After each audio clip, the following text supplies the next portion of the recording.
Meu nome é Roberta, congrego na Igreja Batista Regular Filadélfia, do pastor Antônio Carlos Correia, há mais de 20 anos. E é um privilégio e um prazer poder estar aqui compartilhando um pouco da palavra com vocês nesse devocional. Então eu vou orar para a gente dar início, tá bom? Querido Deus, Senhor de graça e paz, te louvamos e agradecemos, Senhor, por mais esse dia. Agradecemos ao Senhor o privilégio que nós temos de ter liberdade, de podermos abrir a Tua Palavra, de podermos estudar a Tua Palavra e termos mais intimidade com o Senhor. Te peço capacitação, Senhor, para que possamos entender tudo aquilo que o Senhor quer que nós entendamos da Tua Palavra, que possamos guardar nos nossos corações e colocar em prática nas nossas vidas. Te agradeço, Senhor, por tudo. E ser conosco, Senhor, nesse tempo, nos dando entendimento. É o que eu te peço, no nome santo e precioso de Jesus. Amém. Então vamos lá. Eu queria começar esse estudo, que é um estudo que eu li num desses planos de devocional, né?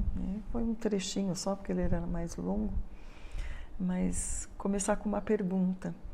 E perguntar para vocês, você teve que tomar alguma decisão hoje?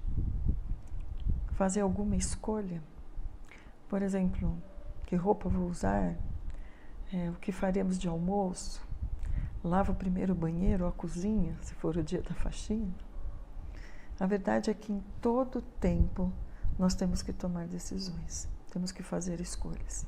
Durante a nossa vida sempre nós temos que decidir por algo. Lá desde pequeno começa, né, quando aquela história, o que você vai ser quando crescer? Qual faculdade você vai cursar? Você pretende casar? Não vai casar?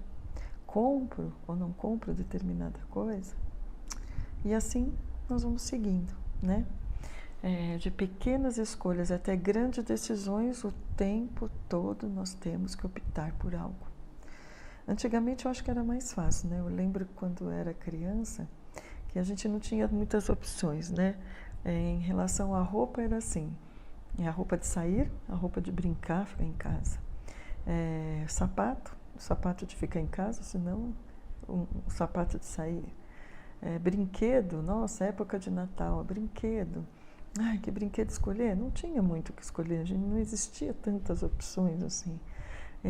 E mesmo assim, quando a gente saía na rua para mostrar para os amigos o brinquedo que você tinha ganhado, quando você olhava, falava assim, nossa, é igual de todo mundo, né? Porque não tínhamos muitas opções. Mas hoje não, né? Hoje a gente vê que são milhares as opções que a gente tem em todos os âmbitos, né? Em tudo são muitas opções. E ter que tomar decisões nesse mundo de opções, de alternativas que a gente tem, é muito difícil, né?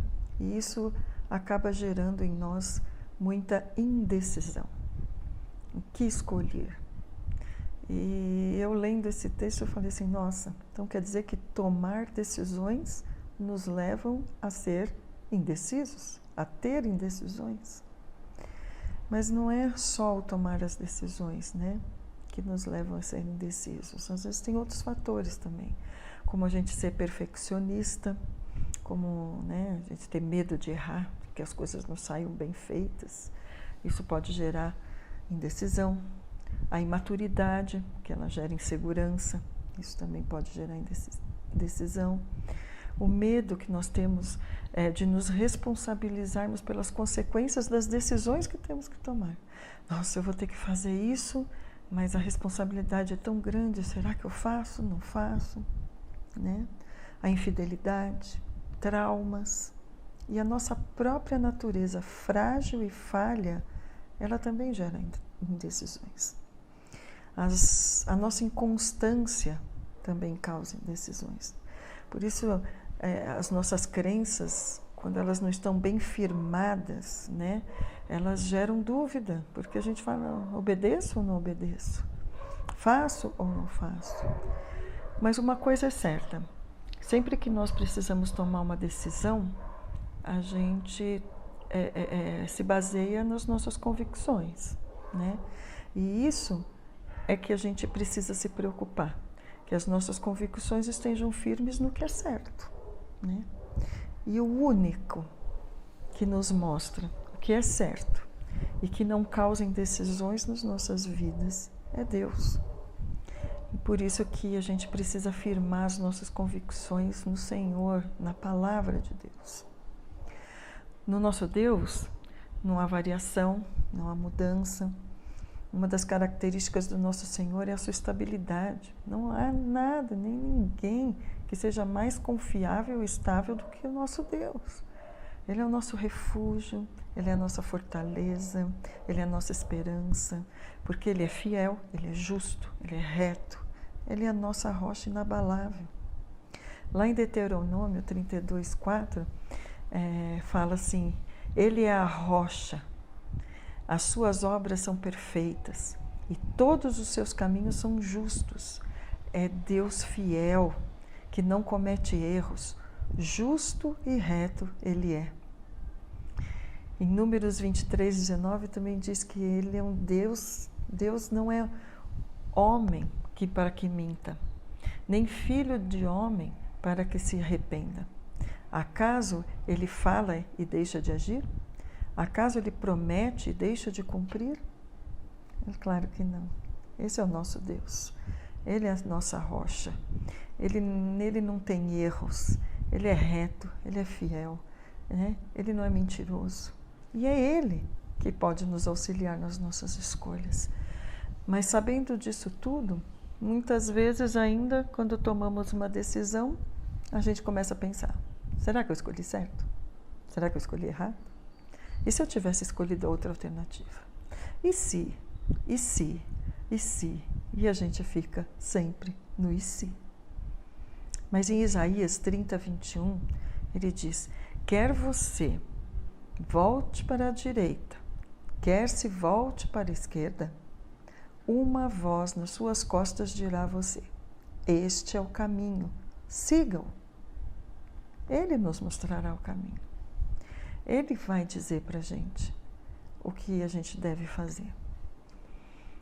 Mas para a gente poder se firmar nisso, é bom a gente deixar bem claro o que a indecisão também faz com a gente. A indecisão, ela nos bloqueia, né? Ela nos trava. Enquanto quando a gente decide, a gente obrigatoriamente tem que partir para a ação, a gente tem que agir. A indecisão, ela nos faz fugir dos enfrentamentos da vida. Enquanto a decisão é o contrário. A gente tem que encarar, a gente tem que enfrentar a vida. A indecisão, ela gera estresse, ela gera ansiedade, cansaço, até doenças, né? E a decisão, não. A decisão nos traz alívio. Mesmo que às vezes momentaneamente. Mas temos que ser cuidadosas, porque quando a gente quer resolver logo e sentir esse alívio, a gente acaba tomando decisões precipitadas. Nós complicamos as nossas decisões muitas vezes. E a palavra de Deus, ela diz em Mateus 5:37 que o seu sim, seja o seu sim, sim, o seu não, não. E o que passar disso é do maligno. Adão e Eva, lá no Jardim do Éden, eles tinham várias opções, vários frutos, né, que eram bons de comer, né? E somente de um deles eles não poderiam. E eles acabaram optando, e a gente sabe pelo quê. Mas, na verdade, a opção deles eram duas só: em obedecer ou desobedecer a Deus. E desde aquela época no Éden, Satanás ele vem semeando essa dúvida, a indecisão, o medo nos nossos corações, porque a indecisão gera tormento. A dúvida traz à tona os nossos temores, toma conta da nossa mente, tira a nossa paz. E quando a gente começa a duvidar das nossas escolhas, muitas vezes, até quando a gente faz uma boa escolha, as coisas começam, parece que não ser tão boas assim, né? Elas podem até se tornar desagradáveis. O que a gente tem que saber é que a decisão, ela anda com a fé. E a indecisão, ela anda com o medo. Mas medo só tem aquele que não é aperfeiçoado no amor de Deus, como está lá em 1 João 4,18. No amor não há medo, ao contrário, o perfeito amor expulsa o medo, porque o medo supõe castigo. Aquele que tem medo não está aperfeiçoado no amor. Deus é amor. Deus nos ama e Ele nunca vai nos abandonar. Isso tem que nos trazer segurança. Confiar em Deus nos afasta das indecisões. E é isso que nós temos que ter na nossa mente. Para isso, nós precisamos tomar uma decisão. A decisão de viver com Deus e viver para Deus. Isso nos ajudará a não sermos mais governadas pela dúvida, não vivermos oscilando entre a certeza e a incredulidade. Temos que caminhar na convicção dos princípios e dos valores da palavra de Deus. Nós temos que ter coragem e seguir firmes, destemidas a buscar cumprir a vontade de Deus. Nós temos que nos apropriar das promessas que Deus nos deixou na sua palavra.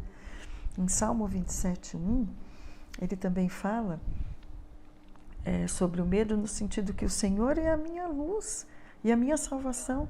De quem terei temor? O Senhor é o meu forte refúgio. De quem terei medo? Não tem por que a gente ter medo. Não tem.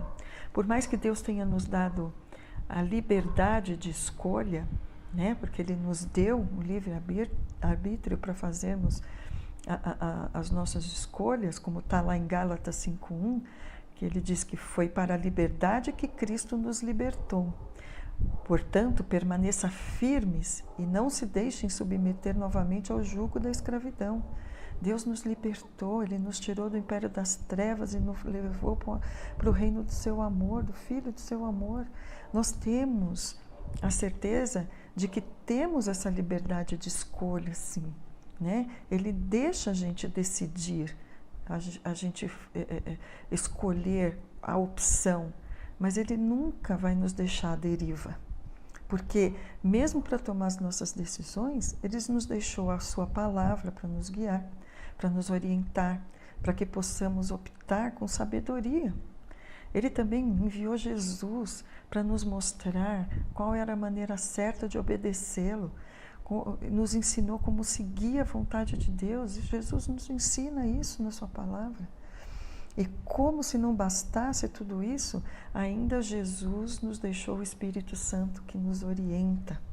Ele nos convence do pecado, né? Ele nos constrange quando nós erramos. Por meio do Espírito Santo, nós conseguimos entender as coisas espirituais e aplicar as verdades da Bíblia nas nossas vidas. O Espírito Santo faz com que a gente produza frutos, né? As transformações que Deus quer que tenha nas nossas vidas vêm através do Espírito Santo de Deus, porque é Ele que mostra o caminho certo para nós. Então, a gente precisa sim ter discernimento no momento das nossas decisões, para que as nossas escolhas estejam realmente conectadas com a vontade de Deus. E esse discernimento a gente tem que buscar pedindo a Deus, porque realmente não é fácil quando a gente tenta entender qual é a minha vontade e qual é a vontade de Deus, né? Às vezes é difícil a gente distinguir isso. E a gente tem que tomar cuidado realmente, porque em Jeremias 17:9 diz que enganoso é o nosso coração, mais do que todas as coisas, e desesperadamente corrupto. Quem o conhecerá? O nosso coração é corrupto, ele nos engana. Por isso, a gente precisa ter do Senhor a sabedoria. Nós precisamos pedir para o Senhor sabedoria, para que a gente possa discernir qual é a vontade de Deus. Como está em Tiago 1:5 e 6, falando sobre a sabedoria, se algum de vocês tem falta de sabedoria, peça a Deus, que a todos dá livremente, de boa vontade, e lhe será concedida. Peça, porém, com fé, sem duvidar, pois aquele que duvida é semelhante à onda do mar, levada e agitada pelo vento. Ele nos dá sabedoria livremente, de boa vontade, como está escrito aqui na palavra. E isso a gente tem que se apropriar e a gente tem que pedir a Deus essa sabedoria. Quando Deus fala em Romanos 8:28, e sabemos que Deus age em todas as coisas para o bem daqueles que o amam, dos que foram chamados de acordo com o seu propósito, Deus quer dizer que tanto nas coisas boas quanto nas coisas ruins, Ele aproveita para cumprir os seus propósitos em nossas vidas.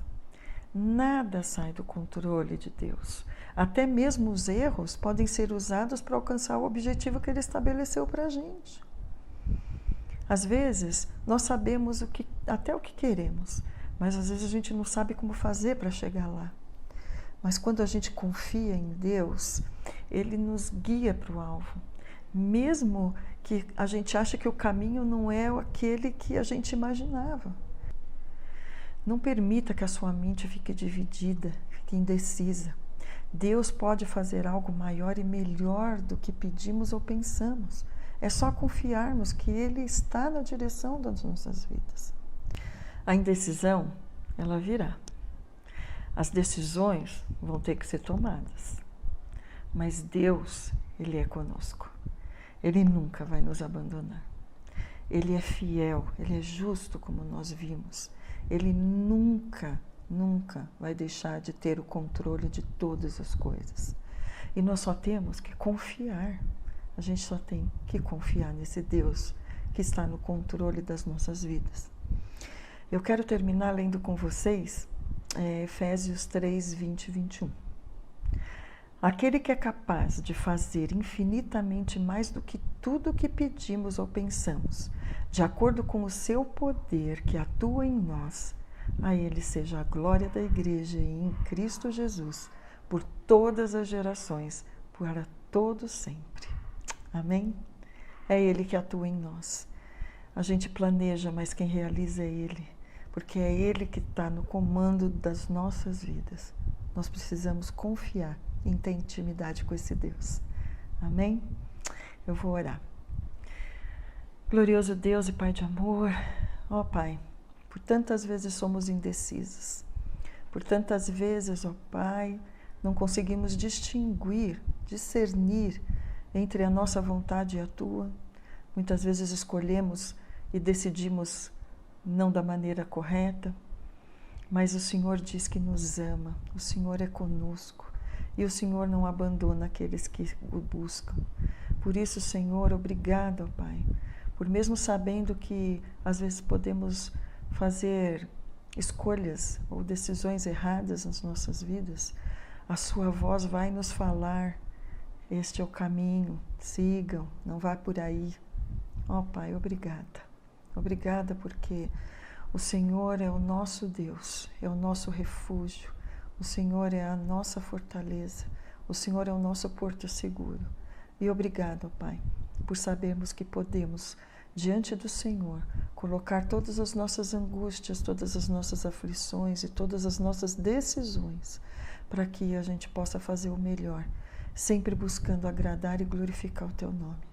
Obrigada, meu Deus, obrigada por esse tempo e que o Senhor possa estar abençoando a vida de cada um de nós.